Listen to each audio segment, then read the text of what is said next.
allá, si yo agarro y con mis ojos o mi láser destruyo normalmente el tejido que está allá, ¿qué voy a encontrar? ¿Qué vértebra?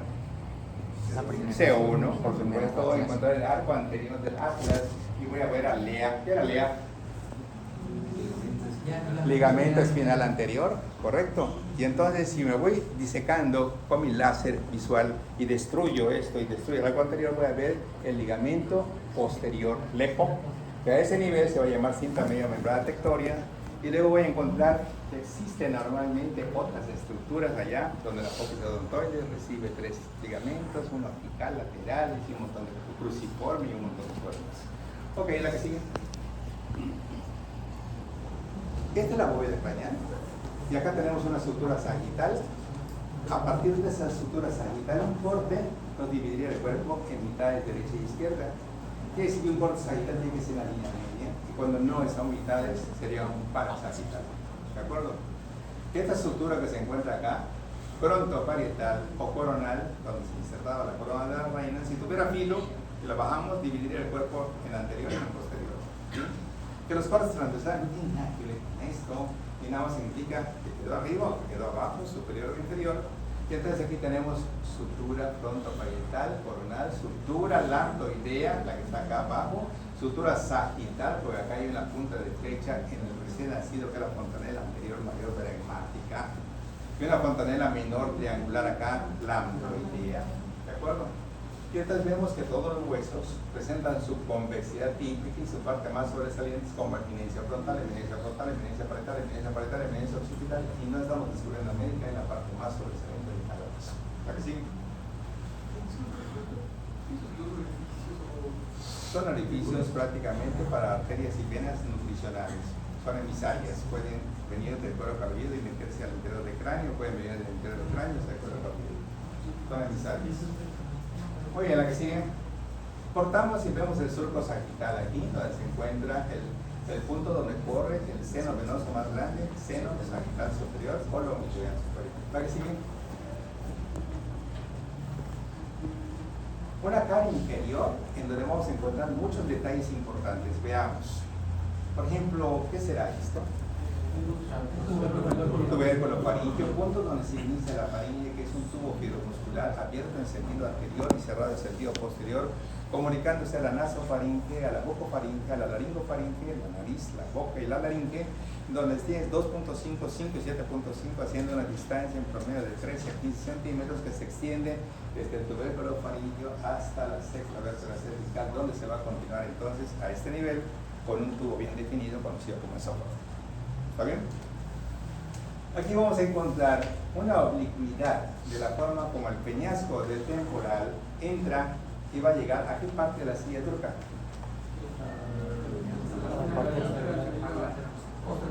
En la región posterolateral de lo que es prácticamente el cuerpo de este esfenoides, donde se encuentran las alas mayores, las alas menores, los ojos estrigoides, el cuerpo en su región posterolateral, ahí va a llegar directamente, y por delante estará el agudo rasgado anterior, carotidio, o foramen lacerum, y un agudo rasgado posterior, yugular, ¿de acuerdo? Agujero rasgado posterior. Muy bien, pero vemos en la cara inferior del peñasco un agujero. Magno. ¿Mai será que está allá? No. En la cara inferior del peñasco del temporal vemos un agujero carotidio, desde la carótida interna entra y luego sigue a través de lo que es el peñasco para salir aquí por el vértice encima del foramen lacerum. Entonces la carótida entra al cráneo a través del hueso temporal, específicamente a nivel del peñasco. Vemos la apófisis mastoide, vemos una ranura digástrica donde se va a originar el tendón del vientre posterior del digástrico, y por dentro vemos una pequeña ranura donde pasa la arteria occipital. ILFA o AFA, TEMA, que son las arterias de la carótida externa. Pero aquí vemos esto. ¿Cómo se llama?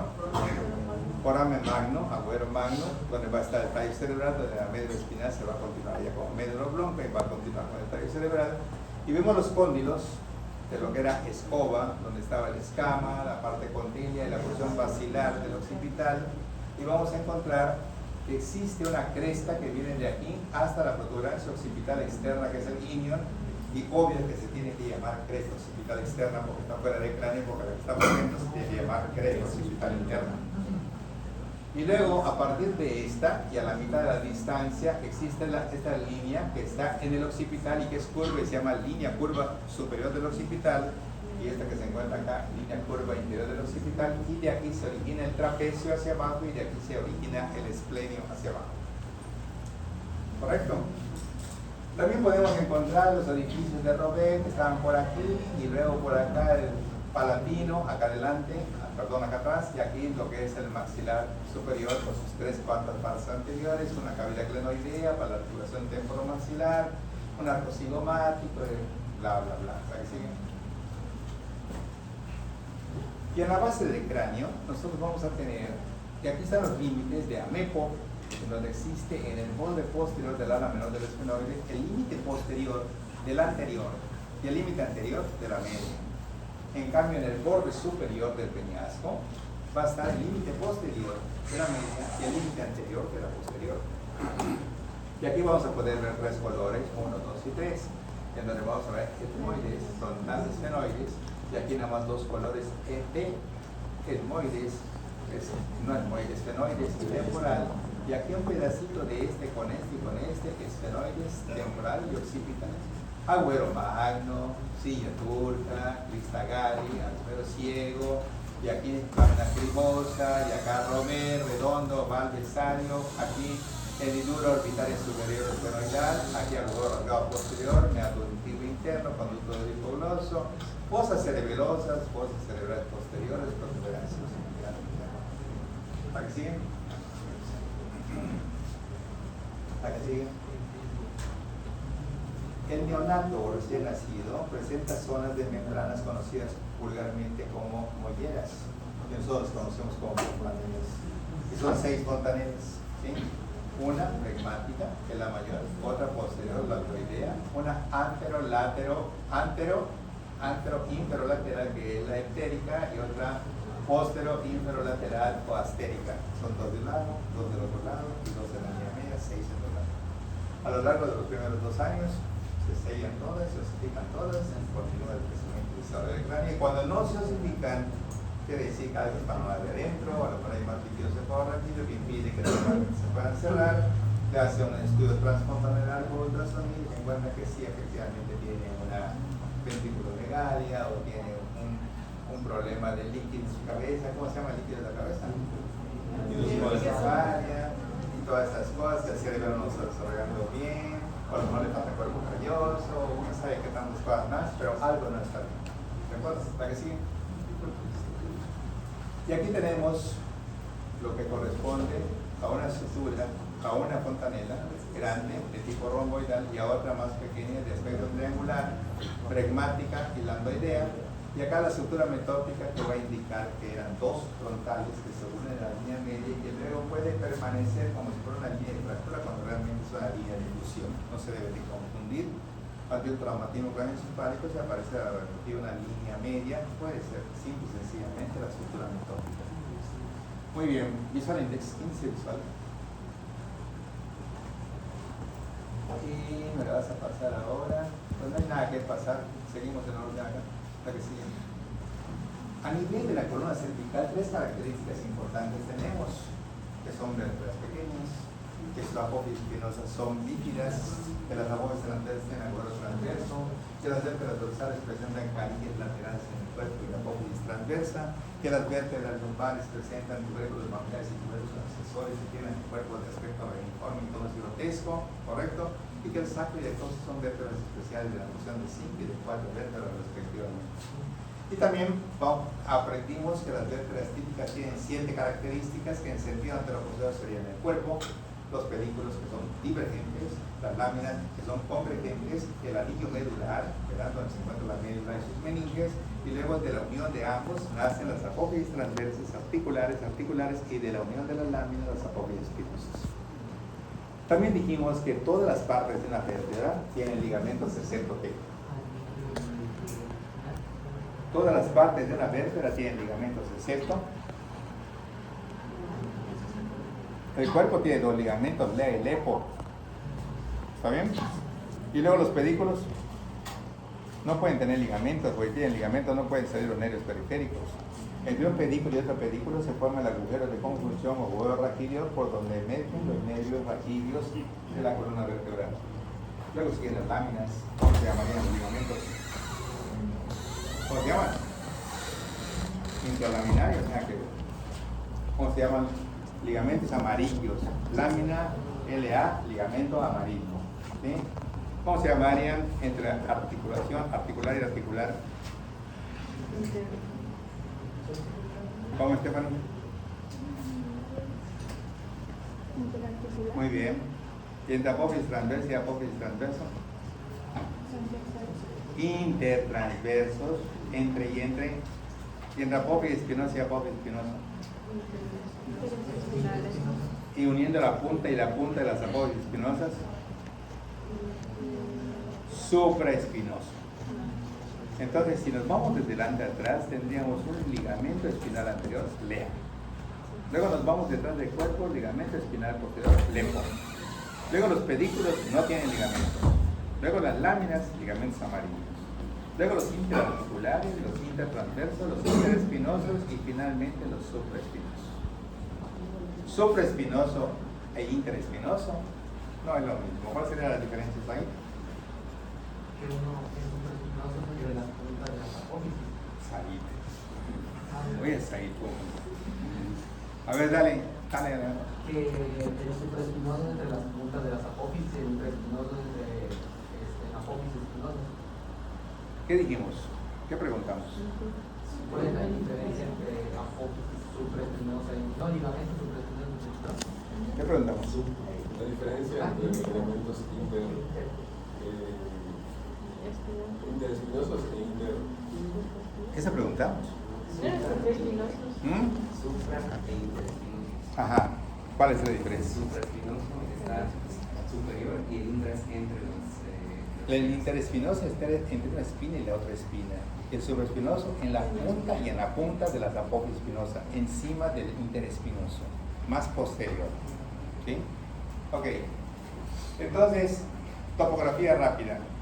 Si nos encontramos a nivel de la nariz, C1, nos encontramos en la boca, C2, C3, si nos encontramos en el hioides, C3, C4, si nos encontramos en el hiloides, C5, en el cricoides, C6, ¿correcto? La primera vértebra se llama atlas, la segunda se llama axis, la sexta se llama carotidia y la séptima se llama florida. ¿Ok? Muy bien, pasamos a la que sigue. ¿Sigue? La que sigue.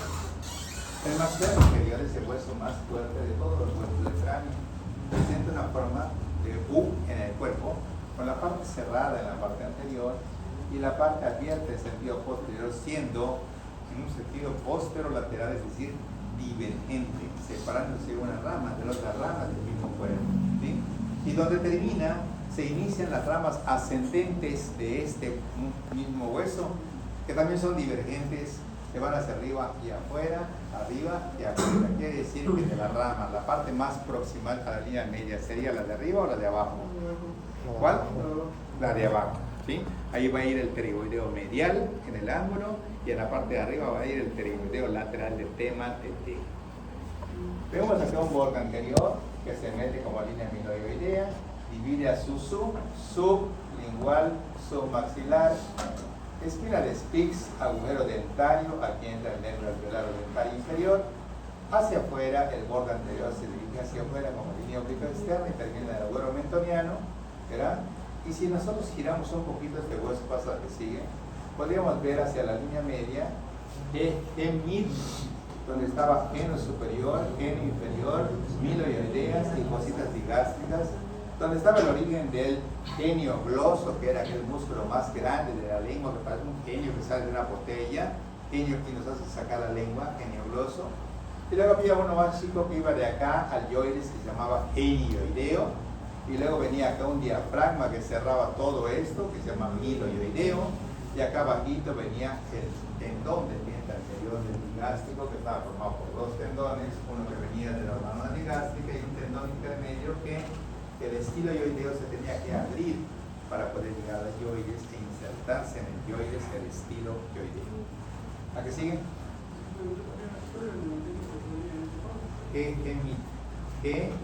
Geno superior, geno inferior, Miloidea de ligástrica fósil.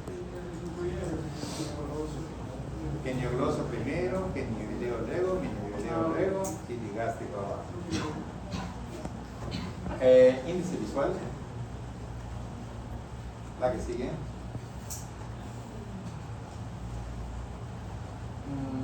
Nos pasamos acá. No podemos saltar ninguna. Aquí vemos una vista lateral de la región cervical. Nos llama la atención, es un ligamento fuertísimo de aspecto triangular que va de C7 y termina la cresta occipital externa en el ilion y se llama ligamento triangular.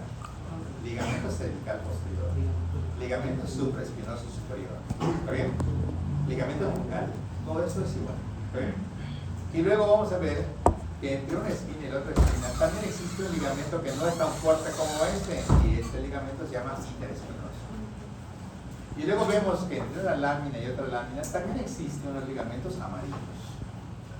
Y luego vemos que el cuerpo presenta en sentido anterior al LEA, ligamento espinal anterior, y no podemos ver el ligamento espinal posterior porque está dentro del agujero medular donde se encuentra la médula, los meninges. ¿Está bien? No lo podemos ver.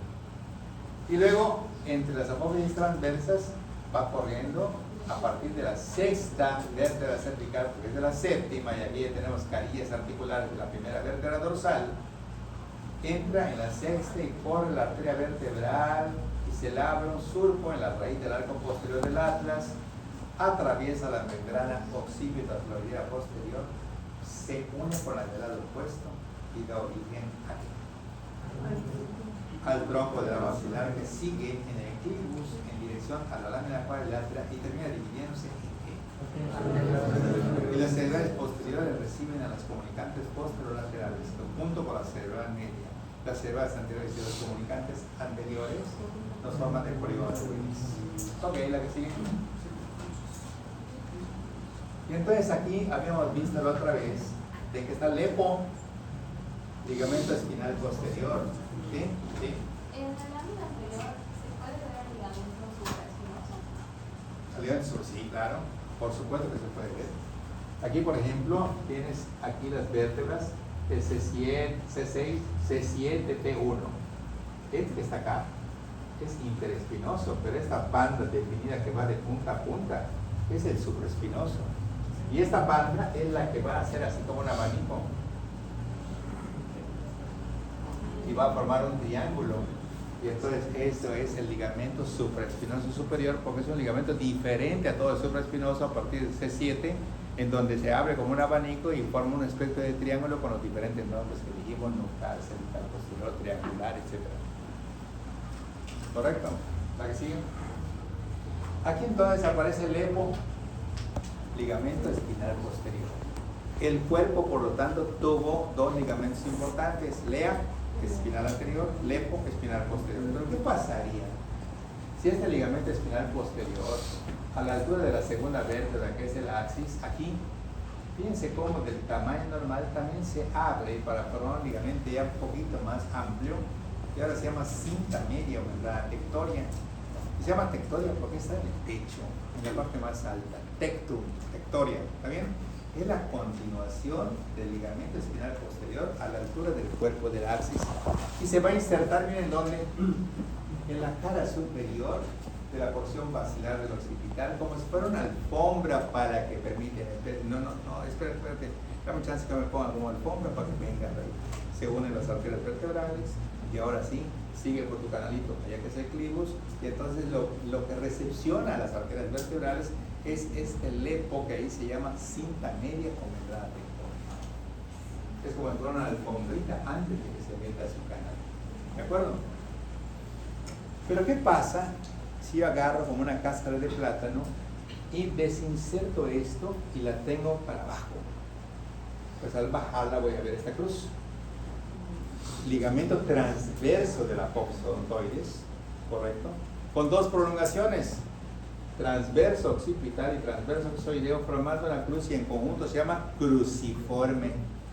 ¿Está bien? Pero todavía así, delante de él, hay un ligamento que no puedo ver porque este lo está tapando, pero sí puedo ver a este, que va del occipital a la apófisis odontoides y del occipital a la apófisis odontoides y se tiene que llamar occipito odontoideo lateral o alar, porque parecen unas alas, y a este que va a estar por delante, ¿cómo se llamará?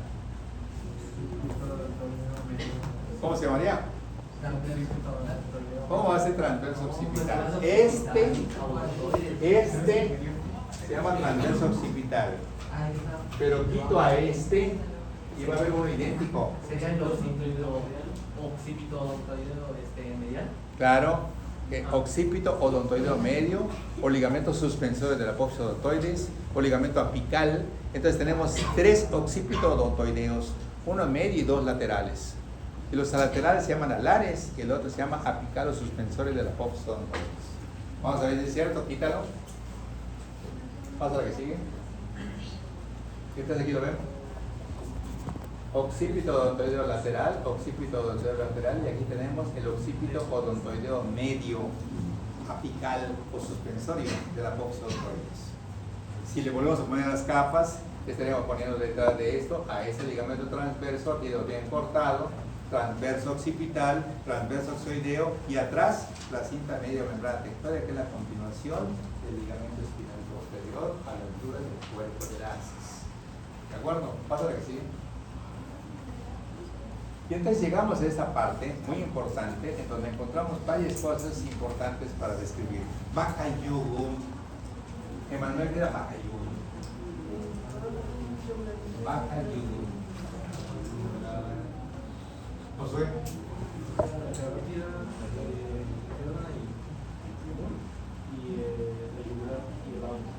Entonces, Bakayugum son 4 elementos de un paquete vasculonervioso lateral del cuello que incluye vago, carótida primitiva e interna y yugular interna.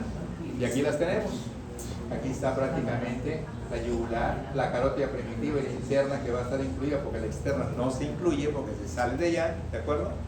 Y entre ellos, en sentido posterior, va a estar el neumogástrico, que es el 10º parafragma, ¿de acuerdo? Muy bien. Pero aquí vemos al músculo que divide nuestro cuello y está cortado para poder visualizar a la vaina carotidia, que está disecada para ver los vasos. Y luego vemos al músculo más fuerte de la masticación.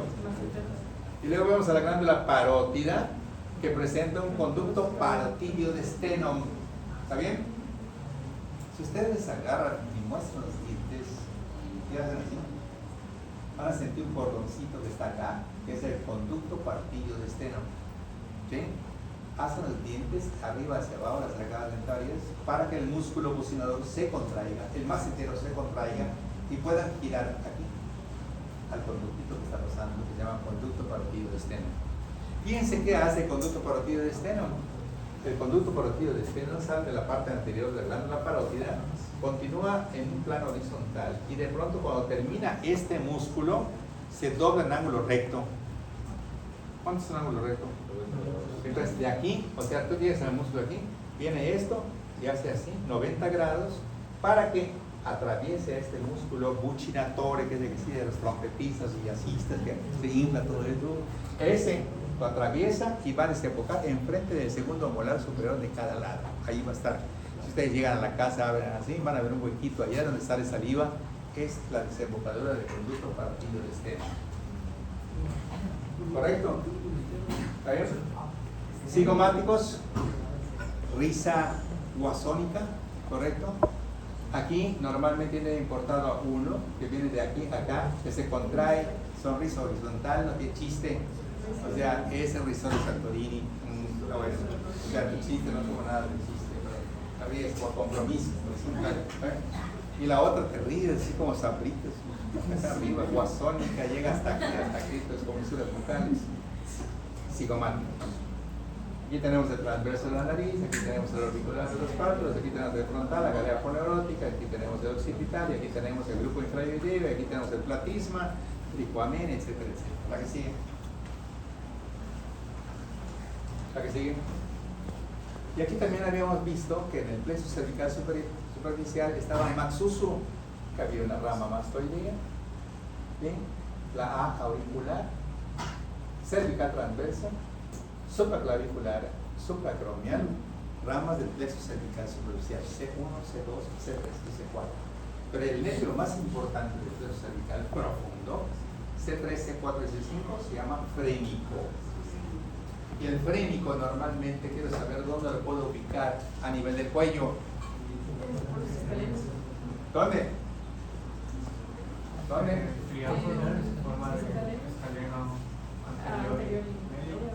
Entre el escaleno anterior y medio se encuentra el plexo braquial y se encuentra la arteria subclavia. Anterior al escaleno anterior, ahí desciende el frénico. Para luego meterse al tórax, seguir en el espacio pericardiofrénico, llegar al diafragma y distribuirse tanto arriba como abajo al diafragma y ser el nervio más importante de la respiración. Maxusu son las ramas del plexo cervical superficial, la citamos otra vez. La que sigue. Territorio de umami, optámico, maxilar superior, maxilar inferior y todo plexo cervical. Todo esto. ¿La que sigue? Aquí vemos la glándula parótida, vemos que el nervio facial, después de haber salido del acueducto de Falopio por el abuelo estilomastoideo, se ve cómo el autor no deja nada a la imaginación y te da a través de ella estas ramas, que son 5: temporal, cigomática, bucal, maxilar y cervical. Te, sigo, bu, ma, ser. Te, sigo, bu, ma, ser. Bu, ma, ser es bucal, maxilar, cervical, y te, temporal, y sigo, cigomática. Son las ramas de qué nervio? Facial. Con esto podemos decir que todos los músculos de aquí de la cara son prefacial, y si tenemos una cara deteriorada en el sentido de que no se puede cerrar el párpado, los ojos, o no se puede cerrar bien la boca, tenemos una parálisis facial, lesión del círculo parietal. ¿Correcto? ¿Puede repetir el significado de la mente? T, temporal. Sigo, cigomática. Bu, bucal. Ma, maxilar. Ser, cervical. El neumotécnico completo de las ramas de este facial es T, sigo, bu, ma, ser. 5 ramas, como si fueran los dedos de una mano, así como está. Este que se va cargando el temporal, este es el cigomático, este es el bucal, este es el maxilar y este es el cervical. Así normalmente en esta proyección, así van los nervios del facial. Así. ¿Correcto? 5 ramas. Y el auricular no cuenta como una rama. O sea, la rama es una rama. Lo que está acá atrás Ajá. es que estas son ramas anteriores hacia la cara y estas son ramas posteriores. Estas son las ramas que van hacia la cara. Y esta es posterior a la cara. Aurícula temporal y otras ramas. Las que van directamente del sentido anterior son 5. Muy bien. ¿La que sigue? Aquí vuelven a estar bien. Y la que tú preguntaste, auricular posterior. Este es posterior. Aquí en los que van a la cara. Esta y esta. Temporal, que cigomática, que bucal, que maxilar y cervical. Y de posteriores solo tiene el auricular. Esta auricular, sí. ¿Cuál de los? Y unas ramas descendentes para el digástrico. ¿La que sigue? Y aquí vemos que los planos de nuestro cuello, normalmente vamos a tener 4 planos para poder llegar a la tráquea. El platismo en el primer plano, luego el esternocleidomastoideo. Había los 2 grupos de grupo infradividido, el primero y el segundo, que sean 4 planos para llegar a la tráquea. El primero es este, platisma o músculo cutáneo, músculo de la tristeza o melancolía. Inserta acá la músculo vocal y estás triste y deprimido. Te cortó tu novia, no pasas anatomía, todo esto, triste. Aquí vemos al risorio de Santorini, aquí al cigomático mayor, el cigomático menor, los 3 elevadores, aquí al singular, acá al triangular, acá al cuadrado de la barba o depresor de la inferior, acá al músculo borda, acá al músculo frontal, al orbicular, al prócer, al transverso de la nariz, al dilatador del lado de la nariz, sapo superior, anterior y posterior, occipital y acá delante. ¿La que sigue? Y aquí vemos los triángulos que vimos hace un momento. Si nosotros vamos en una forma súper rápida, ¿sí? Para ver los 20 triángulos del cuello, estarían viendo de que aquí hay un límite con la línea media y con el externo del cuello más video para hablar del triángulo anterior derecho, porque hay un triángulo anterior izquierdo y son dos primarios anteriores, derecho e izquierdo. ¿Sí o no? Si vemos esta parte de acá atrás, es un triángulo posterior del lado derecho, pero también hay otro en el lado izquierdo. Y luego yo les dije, son 20 triángulos de los cuales son 4 primarios. 2 anteriores, derecho e izquierdo, 2 posteriores, derecho e izquierdo. Pero cada uno de ellos se subdivide. Este que está acá clarísimo, se ve que ¿sí? Submaxilar, submentoniano o suprayoideo medio, carotidio superior, carotidio inferior. Caca. Subdivisión del triángulo anterior. En esta parte tenemos a ese que está ahí atrás, escaleno, tenemos a este supraclavicular y tenemos a este grande occipital. Eso. Este escaleno, la S de supraclavicular y la O de occipital. 3 triángulos de este lado, 3 triángulos del otro lado, un 6, 8 triángulos de aquí, cuando ya es 14, 4 de los primarios, 18, y el que ni está por delante ni por detrás, que es este chiquitito. Ahí no tiene. Este chiquitito es el externo clavicular, que hay uno derecho y otro izquierdo, y tenemos 20 triángulos. ¿Correcto? Muy bien, la que sigue. Esta es una vista anterior. El que no lo quiere entender es porque el plano no lo quiere entender. ¿Sí? Vamos a ver Ismael si no lo quiere entender. Quita las etiquetas. Por ejemplo, Ismael, ¿cómo le llamarías tú a este triángulo que está acá?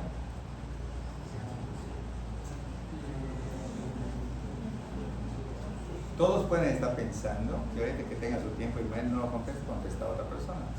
¿Cómo le llamarías? No podemos estar adivinando que digas, por ejemplo, supradiafragmático. No. Suprayoideo. Muy bien, perfecto, así se llama. Suprayoideo. No descubriste América, así se llama.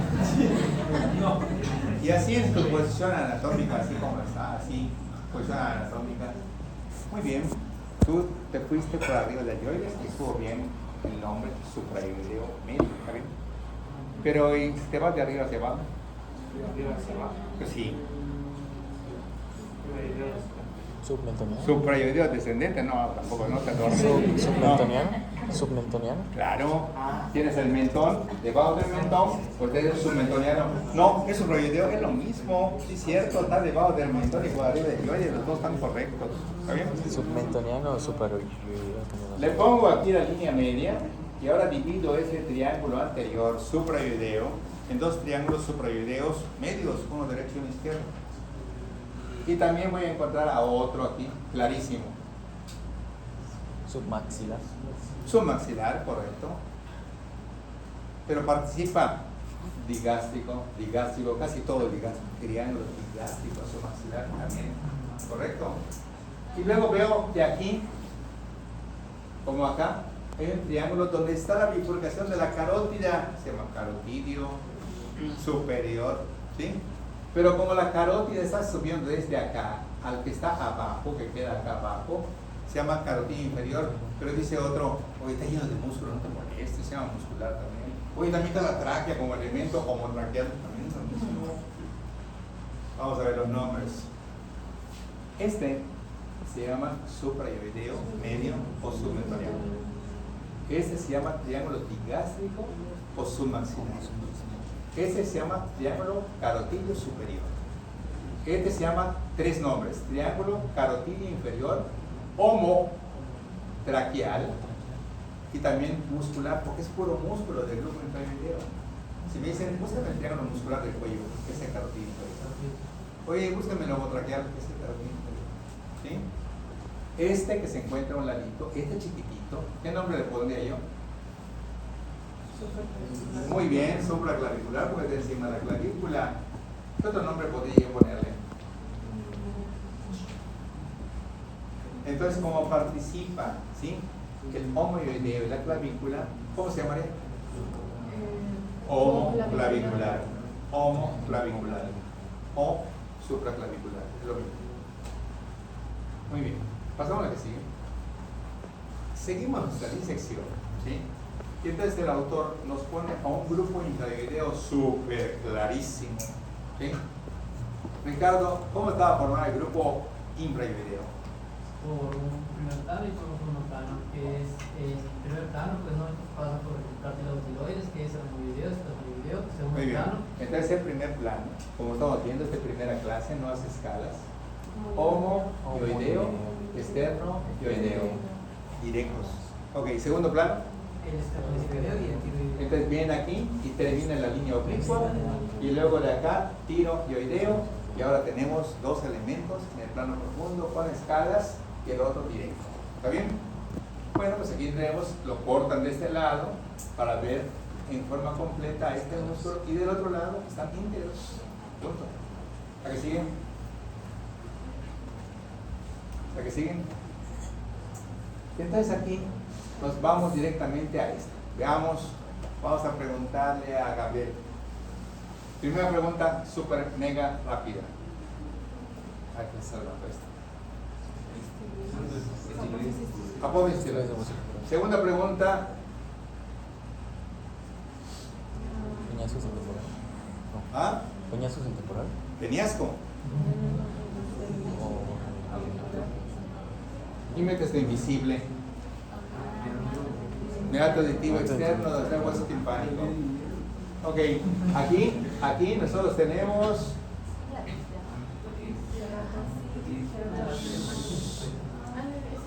El frénico. nervio frénico. Nervio frénico. Ok, acá tenemos El plexo nervioso. ¿qué parte? Tronco. ¿Tronco qué? Primario. Ok, ¿qué arteria? Subclavia. Axilar. ¿Qué nervio? Mediano. Ok, ¿qué músculo será este? Intercostal. Intercostal externo. ¿Está bien? Intercostal externo. ¿Qué ramas serán estas? Trocazo, tronco arterial brachiocefálico, carótida primitiva y la izquierda. ¿Qué será esto? Troncos arteriales brachiocefálicos. ¿Y esto? Vena cava. ¿Dónde desemboca? La aurícula derecha. Entonces ya tenemos aquí la vena cava, tenemos la aorta, el callado, trocazo, ramas, etcétera, etcétera. ¿Verdad que sí? Entonces aquí vemos un montón de vasos en donde yo quiero preguntar, ¿cómo se llama este vaso? A este, para este. Yugular externo. ¿Cómo se forma la yugular externa y dónde? Lo dictamos la otra vez.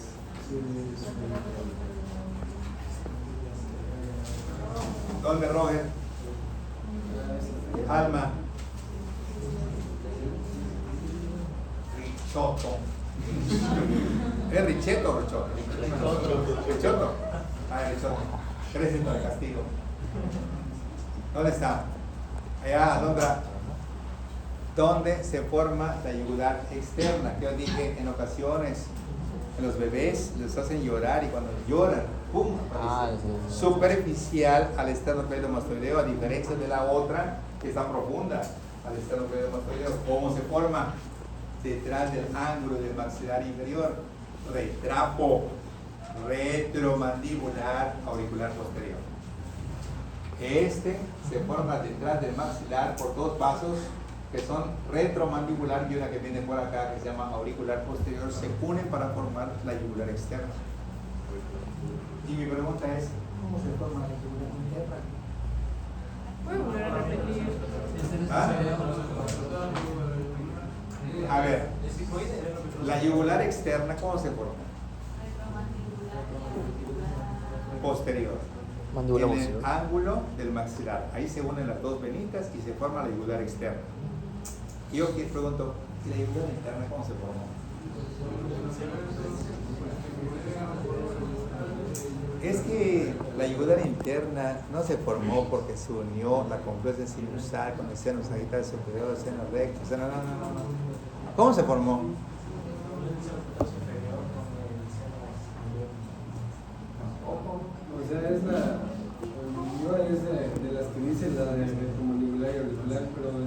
anastomosis. Pero es anastomosis, es de la yugular externa. Yo estoy hablando de la yugular interna.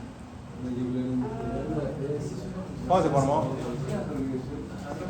¿Continuación de qué? Es la continuación del seno lateral que tiene dos porciones, la porción horizontal y la porción sigmoidea. Cuando este sale del cráneo, automáticamente se llama yugular interna. Se inicia un golfo o bulbo de la yugular y allá se inicia la yugular interna. ¿Está bien? No es que se formó porque el seno petroso se enfocó, porque el seno petroso también se enfocó, porque el seno sagital superior también, que el seno recto, que no. Todo eso se unió y se formó un seno lateral. Y ese seno lateral, cuando este seno lateral abandone esto, yo salga ya, automáticamente sale el yugular interno. No se necesita si viene el seno petroso, si viene el seno sagital, no. La continuación de este seno. Y la yugular externa era la retromandibular y la auricular posterior. auricular posterior. ¿Canción de quién?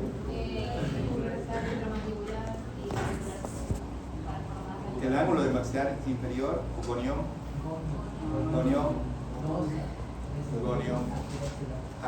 en sentido posterior al gonión o ángulo de maxilar inferior. Y el anterior es lateral.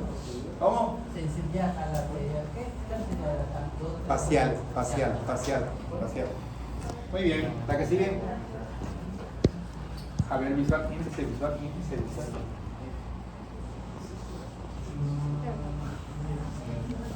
La que sigue.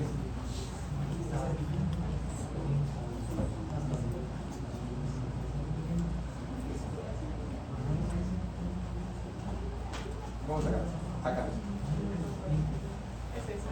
Cuando nosotros vamos a examinar a un paciente, indicamos otra vez que no es conveniente que la lengua se salga de la cavidad bucal, porque sacar la lengua, como dicen los doctores, saca tu lengua, sí, grande, nos van a acercar el tercio posterior, que ahí está el gloso faríngeo vago que provoca un vómito. Nunca se debe de sacar la lengua de la cavidad bucal, ¿está bien? El abatelengua no debe ir al tercio posterior, el depresor de la lengua debe ir acá. El paciente debe abrir la boca y se debe deprimir acá y no habrá ningún problema de vómito ni nada. Pero si la lengua se aproxima hacia nosotros y nosotros la tocamos, pues va a vomitar el paciente. Es obvio. ¿Sí? Tenemos allá el músculo de la úvula y tenemos a las fosas amigdalinas. Se puede ver un pilar anterior y un pilar posterior. Y como es el paladar, si viene el músculo en el espesor del paladar a la lengua, pues aquí estará el palatogloso, y si viene de aquí hacia atrás donde está la faringe, que se llama palatofaringeo, entonces el pilar anterior y el pilar posterior de las fosas amigdalinas llevan músculos diferentes. El anterior, palatogloso, y el posterior, palatofaringeo. ¿Está bien? Ok, pasamos a la que sigue. Aquí tenemos nosotros una lengua que desde hace mucho tiempo se ha estudiado perfectamente bien.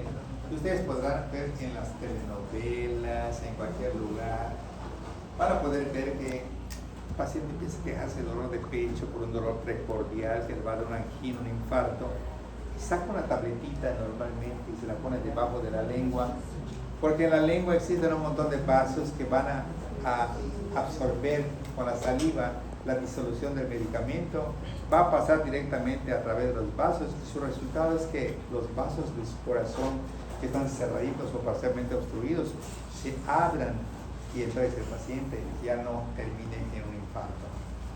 Entonces es un vasodilatador coronario, es una salvación para la persona poderle poner una tableta debajo de la lengua, porque si no se la pone, a lo mejor continúa el proceso. De la angina pasa al infarto y del infarto, si es fulminante, se muere el paciente. ¿Está bien? A la edad de ustedes, normalmente debieran ustedes andar con unas capsulitas que debo de tener. Creo que debo de tener todo el tiempo tengo. Esas capsulitas son vasodilatadores coronarios que no sabes cuándo se va a utilizar. ¿De acuerdo? Pero vamos a suponer que ustedes estén en misa, se llama nifedipino. Nifedipino, ¿sí? compren sus tabletitas de nifedipino que cuestan como 30 pesos y conviértanse en los héroes de la película cuando estén en misa, que ocasionalmente van a misa. ¿Van a misa? Carlos, ¿tú vas a misa? A veces. A veces.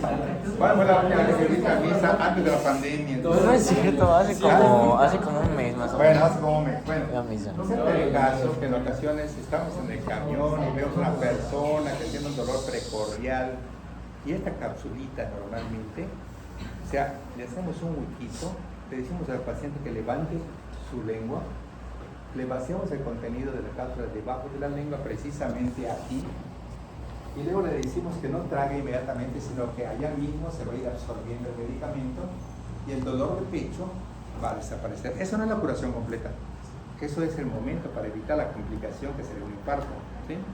Entonces esta persona debe de acudir con su médico especialista, un cardiólogo, para que le haga pruebas y vea por qué razón está pasando, ¿sí?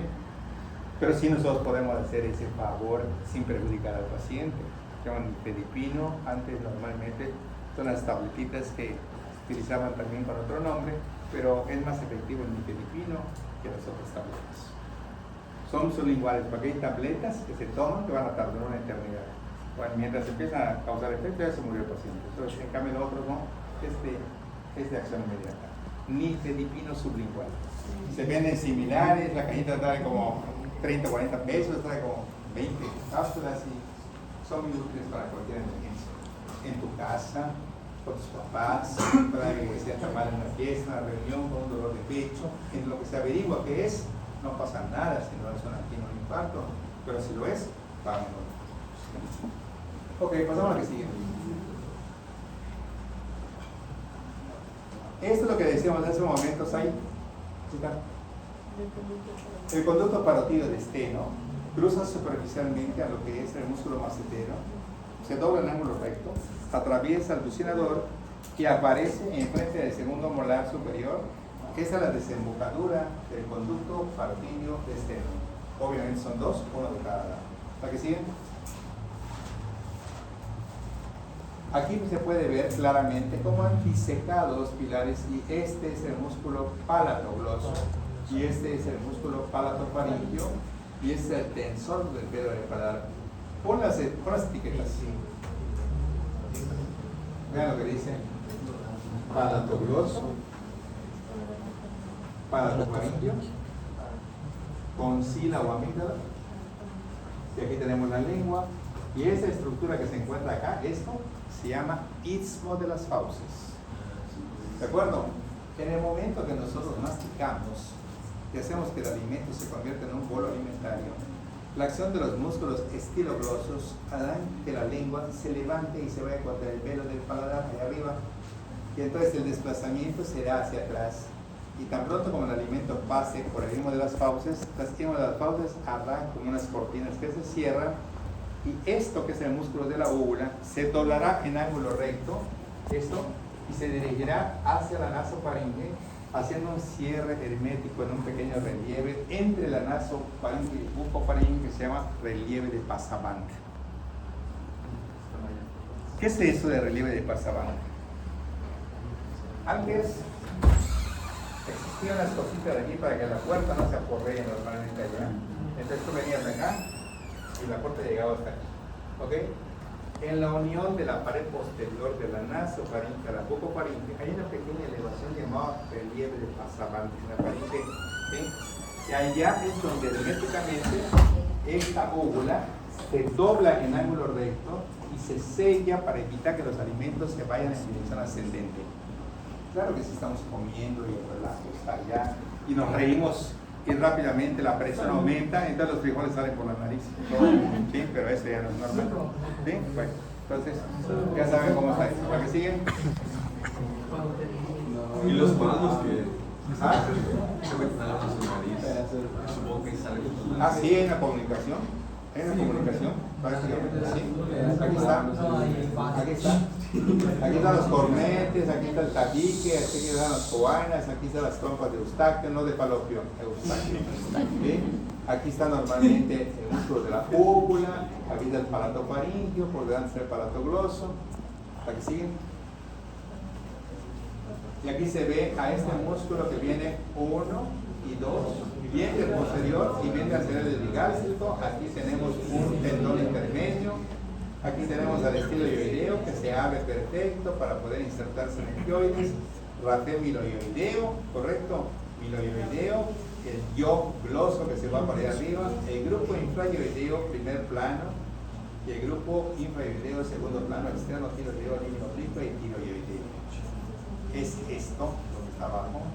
Yo genes, el grupo suprayoideo, palestino yo genio, el grupo extrínseco de la lengua, lori transverting para el grupo intrínseco de la lengua, ¿sí?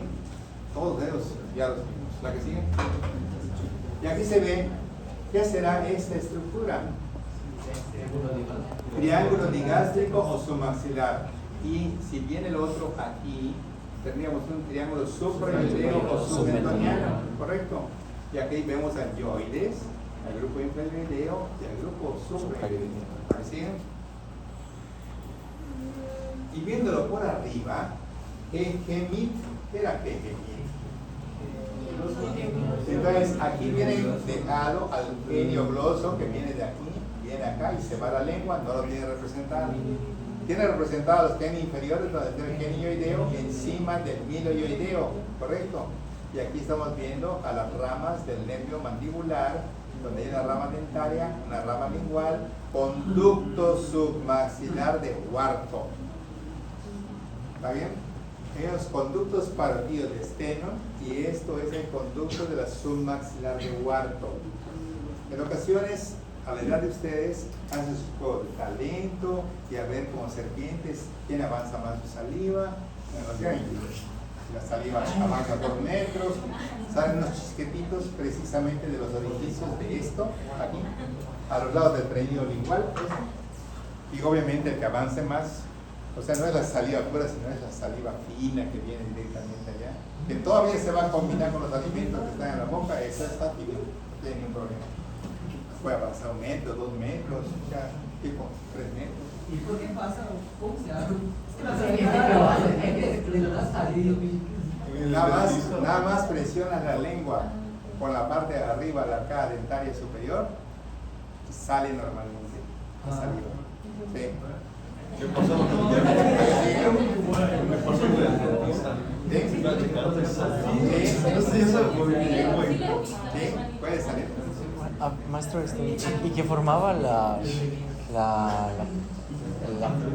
el piso de la boca? Era el miloioideo, ¿verdad? Sí. Que se tenía en la línea miloioidea que está del temporal.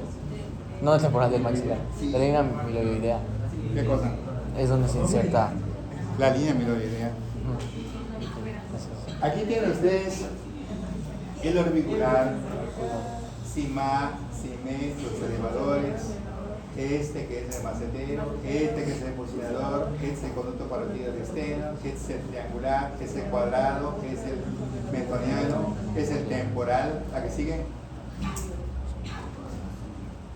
Cortan a macetero, se ve la maxilar interna allá en el fondo, se ve el pterigoideo lateral que está allá arriba en el cuello, se ve el bucinador. ¿La que sigue? Se ve el bucinador, como lo atraviesa este es el constrictor superior de la faringe, que es parte de la faringe. Vean los pterigoideos, el lateral, ¿sí? El medial y el lateral, porque las ramas ascendentes son divergentes. La parte más alejada de la media es la de arriba, ¿sí? Entonces aquí va el pterigoideo medial al ángulo y aquí va el pterigoideo lateral a lo que es el cuello. Eso, ¿no es lo que era el conducto? Conducto partido de esteno. ¿Ve? ¿La que sigue? Vean cómo se ven los pterigoideos, ¿sí? Del ala interna de la pterigoides al ángulo, no pueden decir que esto está en el mismo plano que esto. Este es más externo que este. Este es pterigoideo medial, este es pterigoideo lateral. Pterigoideo medial, pterigoideo lateral. ¿Correcto? ¿La que sigue? A ver, visual en índice visual. La que sigue. A ver, todavía.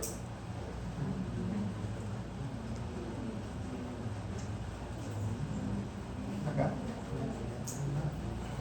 Vean ustedes aquí, en un corte, ¿Cómo se ven los músculos transversales y verticales y longitudinal superior y longitudinal de la lengua? Loli transverti. Se ve lo longitudinal superior, vean, longitudinal inferior. Se ven tiras transversales, se ven tiras verticales, ¿correcto? Se ve el geniogloso, ¿sí? Se ve el yogloso, se ve el miloideo, ¿correcto? Se ve el yoides. Se ve cómo se divide en una glándula sublingual y una glándula submaxilar, ¿correcto? Se ve el maxilar y el conducto por donde va el nervio, la arteria y la vena alveolar inferior. ¿La que sigue? Sí, claro, es un paquete. Claro.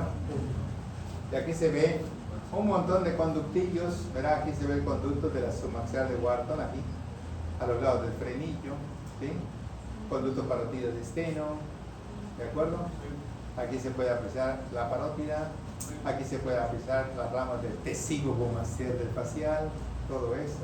Aquí se puede encontrar retrapo, que es la retromandibular y la auricular posterior para formar la yugular externa, aquí está. Cómo está la yugular interna, o sea, se puede encontrar todo. Aquí sí. Sí. Sí. A ver, anterior. Aquí se puede ver este músculo, ¿ves?